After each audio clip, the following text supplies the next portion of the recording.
Knightsbridge in central London, and a firefighter helps a pupil through water this morning as more flooding hit the capital.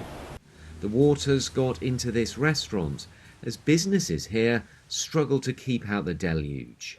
The water's pouring through the ceiling and the lower ground floor. It's pouring through, I think, other shops, not our shop, and as you can see, it's gone into the shop as well on the ground floor.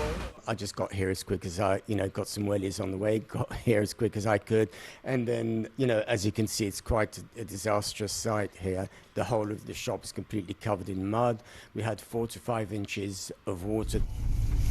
This was the A3 in Kingston, where cars were submerged, and the tube and the overground were also affected.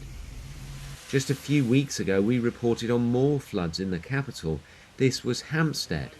And experts say a warming climate means London is seeing more and more of this kind of extreme rain. Last night, nearly 4 centimetres fell in just an hour in a very localised area. As global temperatures continue to rise, of course, warmer air can hold a lot more moisture, so we could find that these extreme weather events become a bit more frequent. In general, it will be turning warmer and wetter. And it's also worth saying that while rural areas can cope with this sort of intense rainfall, because the water will just drain away gradually, then across the cityscape with a lot more concrete around, it doesn't drain away, so the effects are a lot more immediate and, of course, consequential. With more rain, residents are also complaining the drainage systems aren't being maintained. It's one of the blocked drains there. This drain in Streatham is full of weeds.